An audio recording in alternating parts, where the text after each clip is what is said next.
Your good friend and mine, Willie Survive, sent me, as I talked about last week, the 1 through 4 issue of the Mask series, because I had not read that before. So, I got a chance to read the first issue. And it's it's very. I believe it was originally a cartoon first, and then it became a comic book. If I'm not mistaken, I'm pretty sure it was. I'll see those skate man in there. Oh well, man. Sometimes skate man is hard to come by. You know, brothers like you be digging and finding those gems.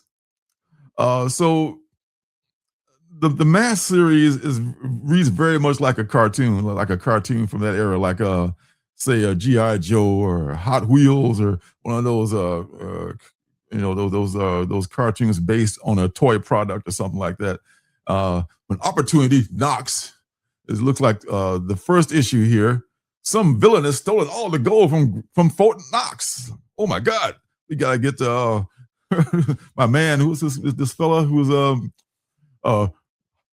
head honcho of M.A.S.K, which is like this organization that it has an acronym for. I get what the acronym stands for, but the head honcho of M.A.S.K is Matt Tracker, and Matt Tracker is a brave young man, a striking, handsome young fella who's the head of the operation, and he has a flying car, which is just the coolest thing. It's kind of like supercar or some other cars that we have that fly.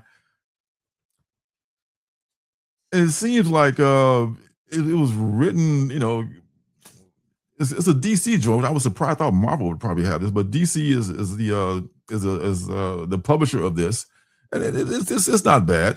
It's not bad. And at the end, they got a little like still like Herbie the robot, kind of a robot and a kid, because you got to have either a kid and a dog or something like that, so that the kids can relate to like the story. So it's a cool story. I'm looking forward to reading the rest of it. I've only read the first issue so far, so thanks Willie for sending me this, man. This is good looking out. I want to see how this turns out now. I'll get back to y'all after I finish the whole series. A Mask update, don't you know? All right, so the next book in the What's Good.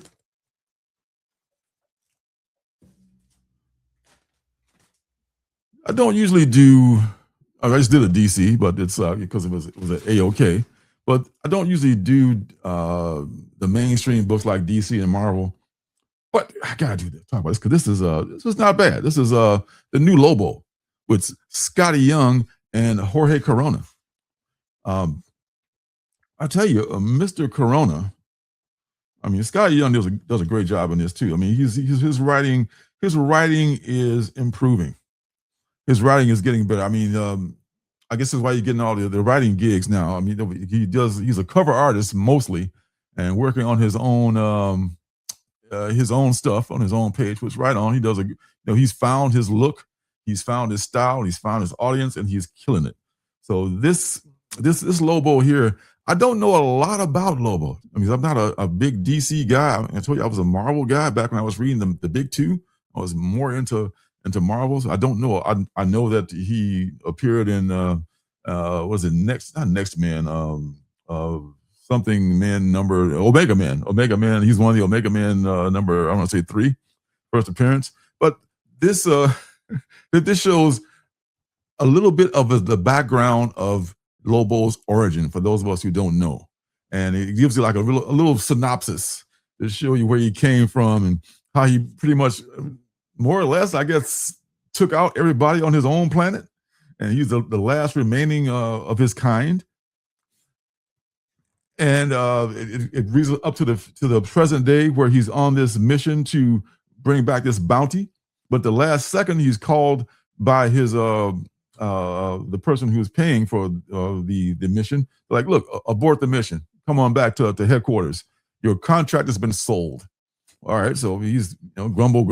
I wanted to kill somebody anyway because I'm fucking Lobo. He returns, back to his the location that he was given, and he's discovered that he's been bought out.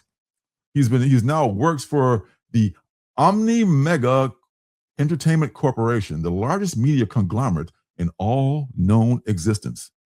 The basically the end product of capitalism. This is what it wants to be, and it's just like, this mega corporation that I guess is now has hired the most fearsome mercenary in the universe.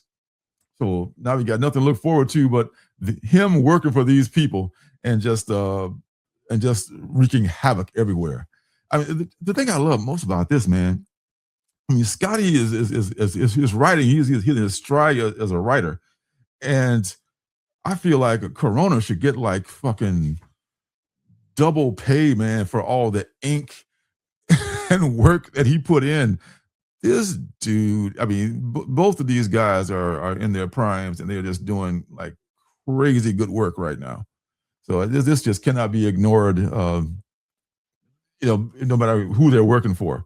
Whatever Scotty Young does, I mean, people are aware of him now. They know his style. They love his style. If you do love that kind of a look, if you don't need like photorealistic art all the time, and I don't personally, but I just know that this guy can draw his ass off, and Scotty Young is becoming a very good writer. So, man, Lobo #1, man, checks all the boxes, and damn, I mean, damn, DC, how much more can you kick Marvel's ass? There you go, Lobo #1, man. This is an amazing book. And then they got Corona doing all those B or C covers. He did one for this. I think I showed it the first time I got it when I got it from my comic shop. So, man, he is killing it. He is Lobo is the shiznizzle, and I think even with or without the Supergirl movie being a success with that cameo, I think this is here to stay. I can't see it, going away anytime soon unless it's a limited series or something. I think it's probably they're testing the water to see if it is going to be a limited series. Yeah, man, it is amazing. You like heroes with irreverence a little bit? Yeah, I do indeed. And he sounded like Wolverine. They're Wolverine of sorts. He gets to do all the dirty shit, and just he can still be a hero. He's kind of the anti-hero. So he's not Spider-Man. He's not Superman. He's this guy who's just he's a hero, but he's one of those guys. He's one of those guys. Next book is Ice Cream Man #45. This is the Rear Window homage book. This one was by Martin Morazzo and Chris O'Halloran, and W. Maxwell Prince, of course, is the writer. And I just heard that the Ice Cream Man creative crew is going to be doing Dead Man soon.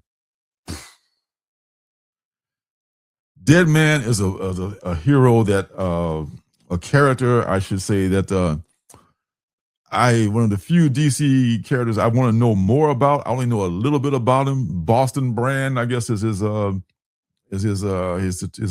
secret identity, and he died, and he came back, and he's a ghost, and that is going to be so dope. I can't wait to see that. That's going to be amazing. But anyway, back to this little deal here.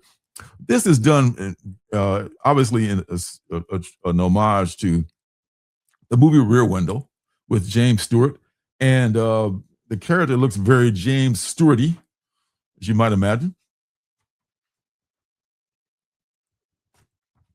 He has a broken leg. He's had for weeks, and he's been on the mend.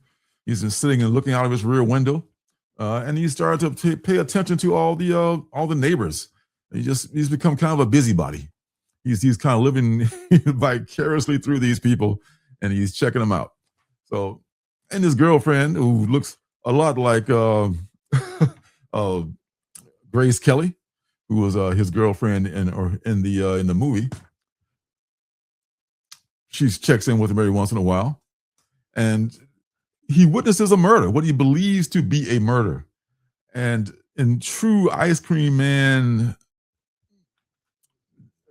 fashion, it is turned kind of on its head, where he's made to think like, am I going crazy, or is this actually happened? I mean, that element kind of creates rears its head in the movie, but in here they take it to a whole nother level.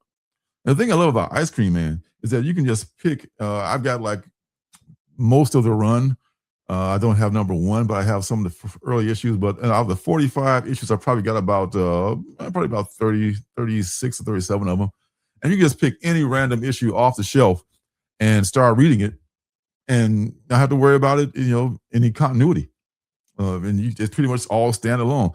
Sometimes, once in a while, one will bleed over into the next, and the Ice Cream Man always makes a cameo or somewhere, like on the roof. Right here, you can see the Ice Cream Man is taking care of the crows on the roof, or the man who tends to the birds on the roof. So he'll make this little cameo. But you don't need to know what happened in the previous issue to read one. That's what I love most about this story, and it's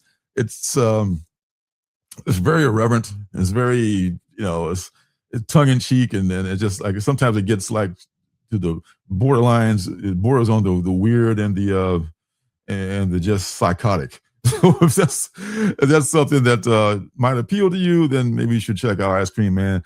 Pick up one of the many trades that they have, and you might see if it's for you without having to sub to the series. But the trades are out there from one up to the present day. So Ice Cream Man number 45, good as always. Last thing, what's good is a blast from the past. Those of you my age and older, that's there. You should check that out, Dan. Rear Window is Rear Window. I saw it in a movie theater. So I've experienced the I was like I was transported back into the 50s or the 40s when it was made. But it's probably somewhere that's streaming it now. I'll bet it may be one of those things they have behind paywall, like It's a Wonderful Life, that they only bust out on Christmas, or you have to have some kind of subscription to. You used to be able to watch it for free, but if you can find it, it's worth a watch. It's a good movie. Last thing is Vampiress Carmilla, which is a treat for those of us who like the old black and white horror magazines of the 60s and 70s and up to the 80s too, but that's when they really debuted. And I think a book like this was maybe 75 cents. It's very, very Vampirella-ish. And there's another one that's called Shudder, which is one of their other older titles. And you can actually, the cool thing about this, they have coupons where you could actually order these back issues. That's what we used to be able to do in the day, man. I mean, like the number one for Vampiress Carmilla is like $20, as long until it sells out, I suppose. But you can actually order these books, and it's just so retro and old school in so many ways. And it's published by they call it Warrant, a Warrant magazine. It's a kind of play on the Warren, who was the publisher of all the good black and white magazines like Vampirella, Eerie, Famous Monsters of Filmland, and Creepy. Those were their four flagship titles. And there were some knockoffs too that weren't nearly as good. People were trying to like bang them out and try to compete with them. But I remember those just being like, poorly drawn and not as good as some of these. You get like 1, 2, 3, 4, 5, 6, 7, 8 stories in this issue here. If you remember how those were, kind of feel like when you were buying these as a kid, like you were getting away with something, like because that this is black and white, so all bets are off. There's no comics code, there's no censorship. You might see a boob here and there. So you got a bunch of people banging out this stuff. Some artists may do several stories in the book. Maybe one artist may do 1 or 2 stories, and they'll be all the same style, and they all have this, the Vampirella character, the mistress, who is actually named Carmilla in this story. The first one is the Jungle King story, just done more respectfully than they did some of the other jungle stories back in the day. The Barbary Pirates, This one here is like a pirate story. The inking, man, and the different styles of become some semi-nudity here, so brace yourselves. The black and white styles, different styles of black and white work in here. Some are just like they're just strictly black, strict blacks inks without any tone or any shading, and some of them are just like a Charles Burns type of style, and you see they're like super bloody. But this is really good stuff. I buy these from time to time, and a lot of times they sell out. These are, I probably have low print runs, I imagine, because it's a $7 book, it's a $6.99 book to print what was once 75 cents. That's what inflation has brought these days. Man, this one and Shutter, and I think there's another one. Shutter is the main one. I think Shutter and this one are the main ones that they have. I think now I don't think there's another one under this this publishing house, but those two are keeping alive the whole Warren magazine, black and white magazine kind of a look. So man, you can don't mind springing for the $7. Go ahead and check this out, man. This is totally worth your money. That's a cool throwback nod to the trade magazines you could order at the back of Fangoria. Yeah, man. This is yeah. It is old school.